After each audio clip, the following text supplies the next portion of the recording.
She was 21 and broke.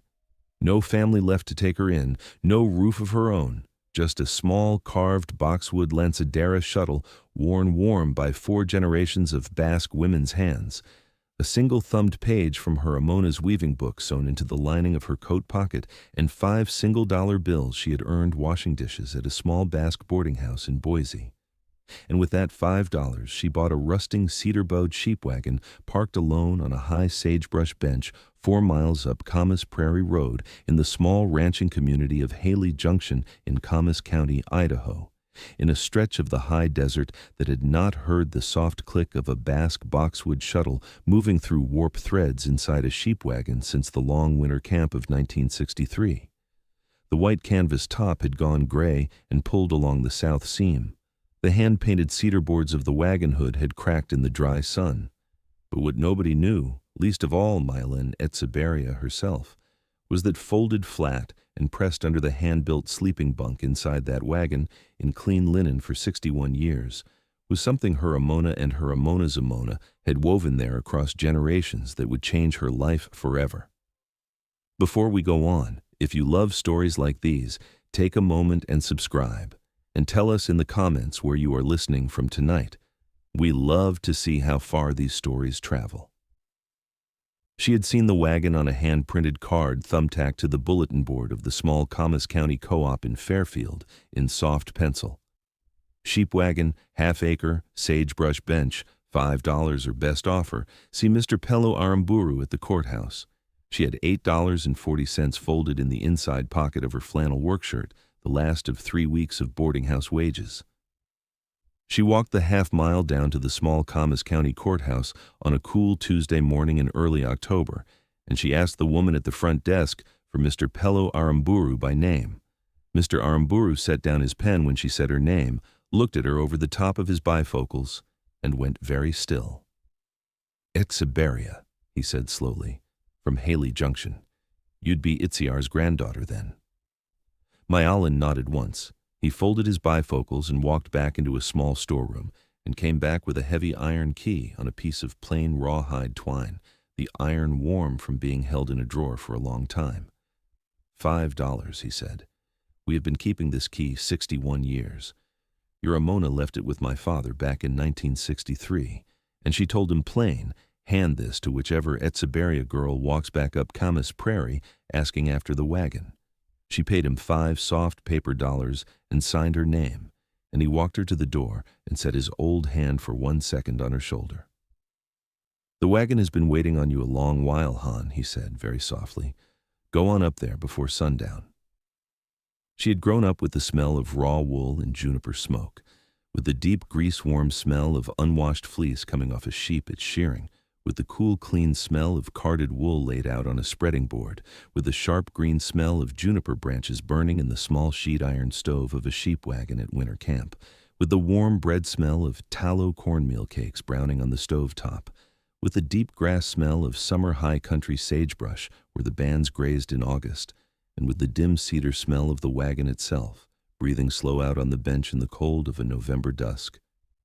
She had grown up sitting on a low cedar stool in her Amona's small frame house in Boise when she was 3 and 4 years old, watching her, Amona's long sun-browned hands, draw a small carved boxwood shuttle through the warp threads of a small floor loom, judging the pick by sound and by feel, with a slow patience that did not look like work, but like listening to a language no one else in the house could hear. Her Amona was Itziar Etzeberria, born in 1941 in the small frame house in Boise, where Mylan would later be born, the only daughter of Jacques and Begonia Etzeberria. She had learned the loom at the side of her own mother, on the same small floor loom in the same carved boxwood shuttle her great-grandmother had carried out of the High Pyrenees in 1903.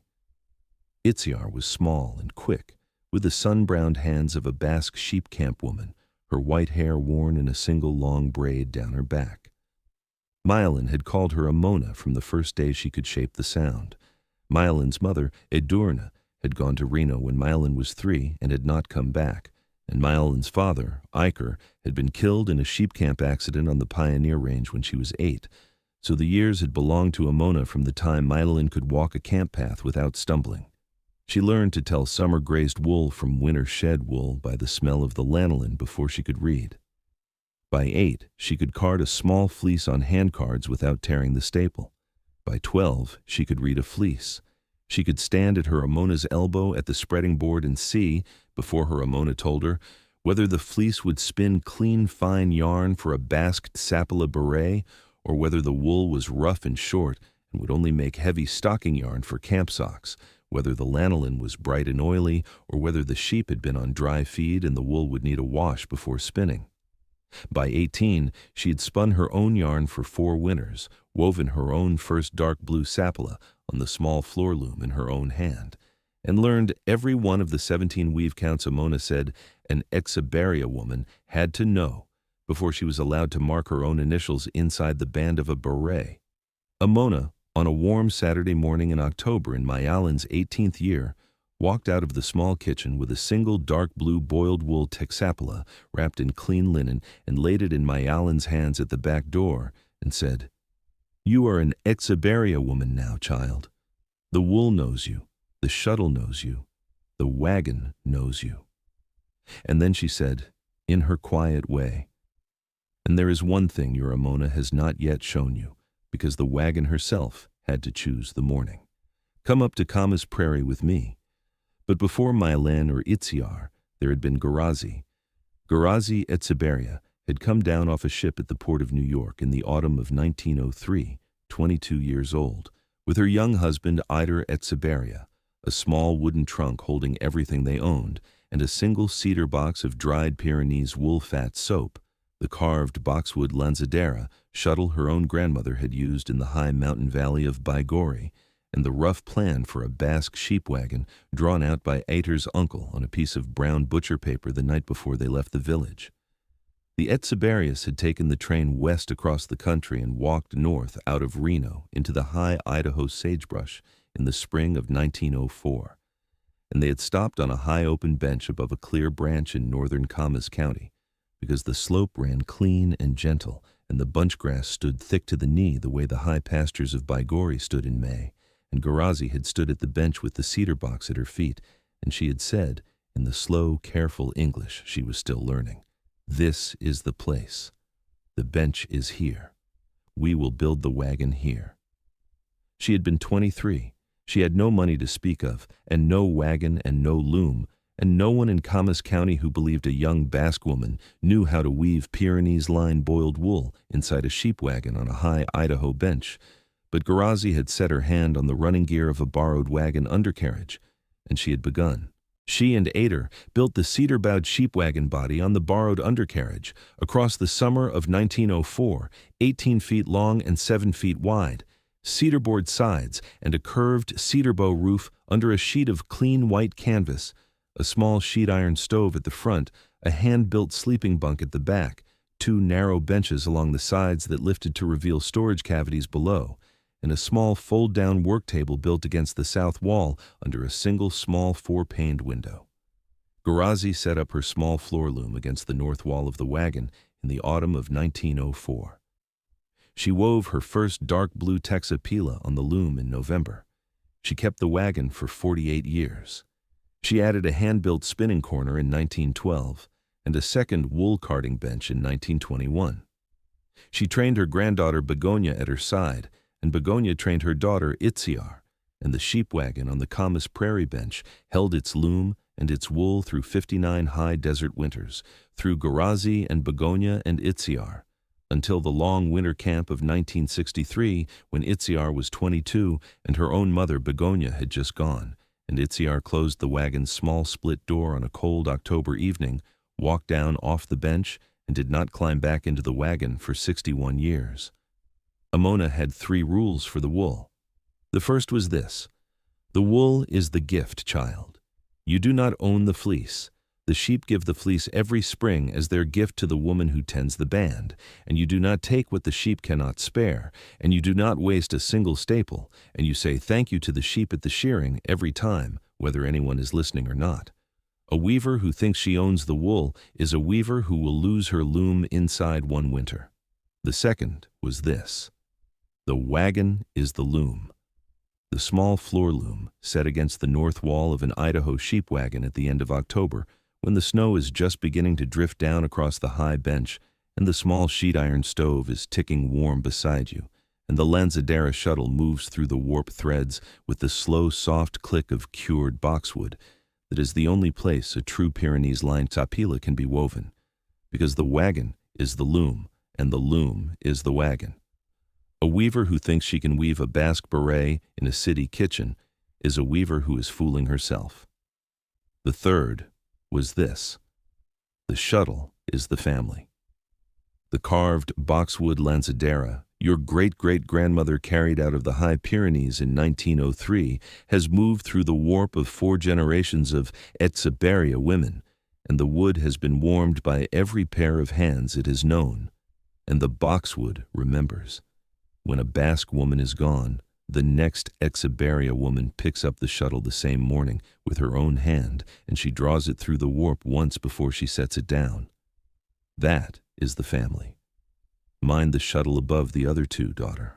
Amona died in October of 2023, on a cold, rainy afternoon, in her chair beside the small wood stove in the small frame house in Boise, with the open-thumbed weaving book in her lap and the small carved boxwood shuttle on the side table beside her. The doctor said it was her heart. Mayalin was 20. She did not cry. She came home from her shift at the boarding house and found Amona in the chair, and she sat down on the floor beside the chair and laid her cheek against Amona's cool hand, and she stayed there until the funeral home came.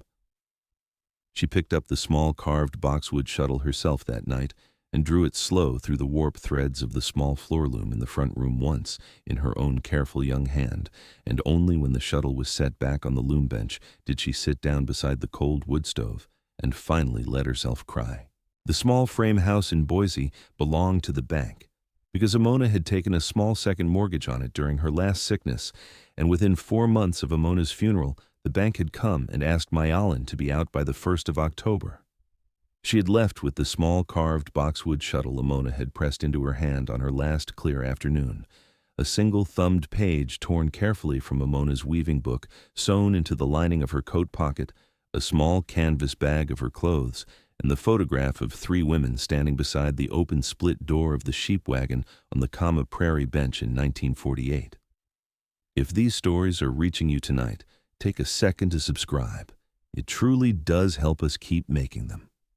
And tell us in the comments, was there ever a small handed-down tool in your family that someone used for years on end? A shuttle, a needle, a knife, a pen that you carry with you from a woman who is no longer here?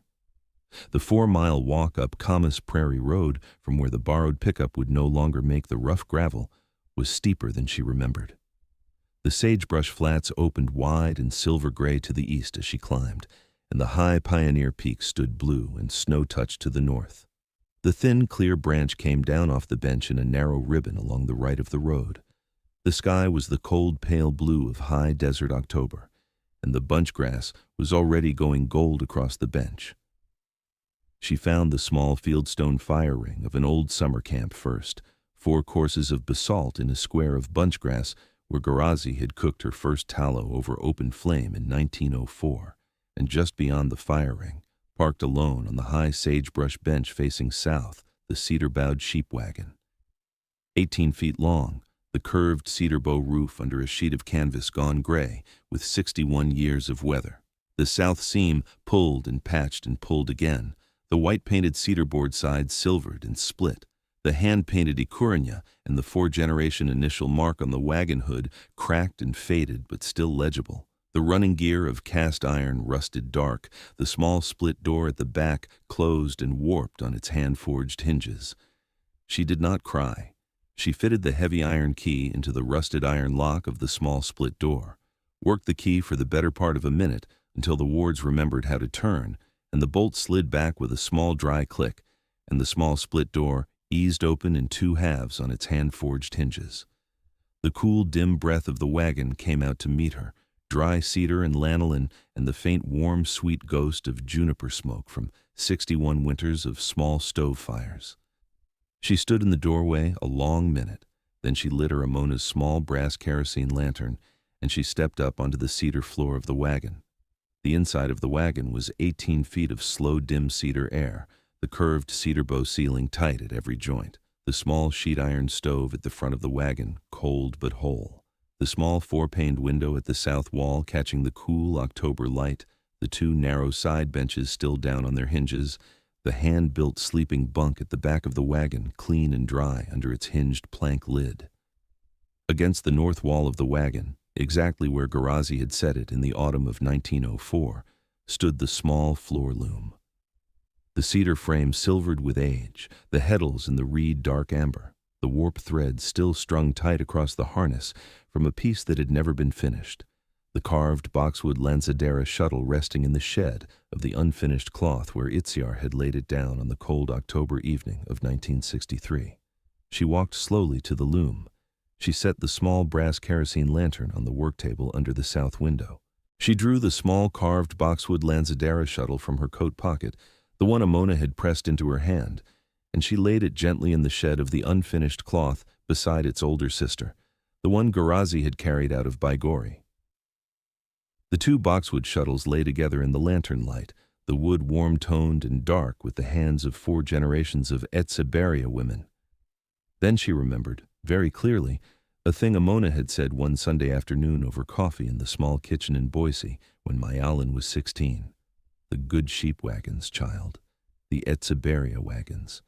We press what is dearest flat and folded under the sleeping bunk, child, wrapped in clean linen, because the dry cedar dark of the bunk holds a folded piece of boiled wool perfect for 100 years, and no thief who has never wintered in a sheep wagon would think to lift the hinged plank lid of the sleeping bunk and look beneath.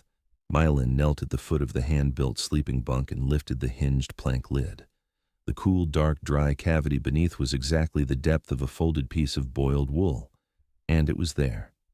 She lifted out the first folded piece, a dark indigo blue boiled wool Taxapala beret, full size, the felted wool soft and dense and perfectly preserved, the small inside band marked in faded ink in her great-great-grandmother Garazi's hand. The dye was the deep indigo blue the Pyrenees Basque women had been making with woad and walnut hull for 200 years. Mayalin turned the xapila slow in her hands, and a single tear that she did not let fall caught in the lantern amber. She lifted out the next folded piece, and the next, and the next, folded flat and stacked under the hand-built sleeping bunk of the sheep wagon on the Camas Prairie bench.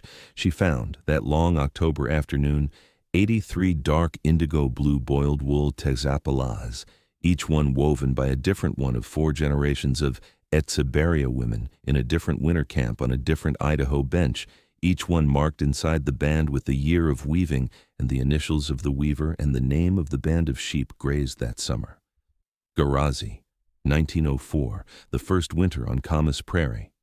Begonia, 1942, her first solo weave. Itziar, 1963, the last winter Amona had wintered alone on the bench. The 83 berets carried the wool genealogy of 3 generations of Pyrenees line Basque sheep camp women on the Idaho high desert. And on the dry cedar floor of the cavity beneath the 83 folded berets, set in the very back corner under a careful square of clean linen, lay a small flat tin box with a hinged lid and a small leather pouch. Myelin lifted the tin first. Inside was the original weaving book, thick, sewn together with linen thread, the cover of soft-tanned sheepskin, the pages of cotton paper hand-cut and hand-ruled, and on every page, in the careful old hands of 3 generations of Etseberia women, was the whole record of the wagon, the fleece, the summer band, the winter camp, the dye, the weave count, the pick, the finished beret, page after page after page, 60 years of careful Basque sheep camp weaving. Inside the leather pouch lay 16 small gold pieces, Spanish gold reals from the 1870s and 80s, the gold Garazi had carried out of the High Pyrenees in the lining of her own coat, and folded into the back of the weaving book, sealed with a drop of warm, dark beeswax gone hard as amber, was a single letter, the wax still whole, addressed in long, careful, old Basque-tinged penmanship, to whoever lifts the bunk. From Garazi Etseberia, Artzaina Emakume, Camas Prairie, 1905. She broke the wax seal with her thumb and read the letter aloud to the wagon, because there was no one else to read it to, and the 83 indigo Tixapalas were the only thing listening. To whoever lifts the bunk. If you are reading this, you have walked up Kama Prairie with a key in your hand, and you have stepped up into the cedar dim, and you have set a new shuttle beside an old one in the shed of an unfinished cloth, and you have known to kneel at the foot of the sleeping bunk and lift the hinged plank lid, and you are an Etsiberia woman, and the wagon has called you home. My name is Garazi Etsiberia. I was born Garazi Bidart in the small village of Baigori in the High Pyrenees in the spring of 1880, the eldest of two sisters and the only one my grandmother taught the loom, because I was the only one who would sit still long enough to listen to the soft click of cured boxwood moving through warp.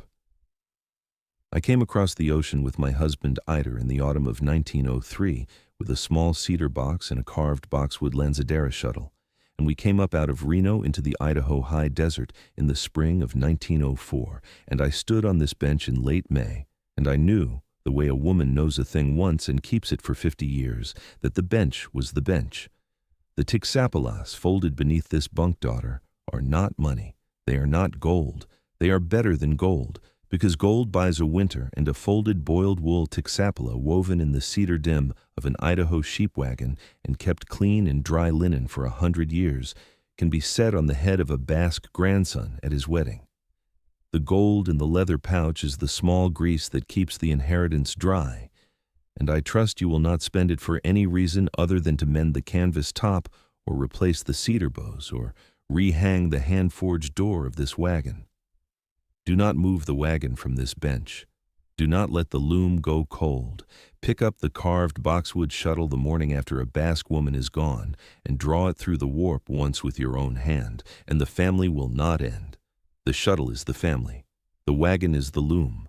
The wool is the gift. With my whole hand and my whole heart, Garazi Etsiberia, Artzaina Emakume, Camas Prairie, Camas County, Idaho, the 14th of October, 1905. Mayalin laid the letter flat on the small fold-down work table. She set her open palm across it. She did not cry. She closed her eyes and breathed in the dry cedar and lanolin and the faint sweet ghost of juniper smoke, and the tight thing that had lived in her chest since the cold October afternoon she had walked into Amona's kitchen loosened. The name of the loosening was home. She drove the gold pieces down to a careful coin dealer in Boise the following week, a man named Mr. Otsoa Mendiola, who valued the 16 small Spanish gold reales at $36,400. She sold 5 of them. She put $12,000 in a savings account at the Kama County Bank, and she walked back up Kama Prairie with a fresh sheet of clean canvas for the south seam, a small bundle of cedar bow staves to replace the cracked one over the door, a coil of new oakum, a small can of fresh juniper kindling, and a small can of new kerosene for Amona's lantern. She did not move the Tixapalas. The berets stayed folded under the bunk where Garazi and Begonia and Itziar had set them, in the dry cedar dark of the sleeping bunk. But she did, that first November, drive down off the bench with a single small dark blue indigo sapala, wrapped in clean linen to the older Basque women of Camas County. Mrs. Maite Aramburu, 88, who had bought her first Tixapala from Itziar in 1961. Mrs. Adorn Pello, 84, whose grandfather had been Otter's first sheep camp partner on Camas Prairie in 1905. Each one took the small dark blue tsapila in her old hands and looked at it for a long time and said the same thing in some form. We had begun to wonder if any of you would come back. That is the thing about the Texapela weaving our grandmothers teach us, the slow kind, the kind we learn at a small floor loom in a small frame house when we are 3 years old. It is not really about the beret. The beret is the wage. The wagon is the trade.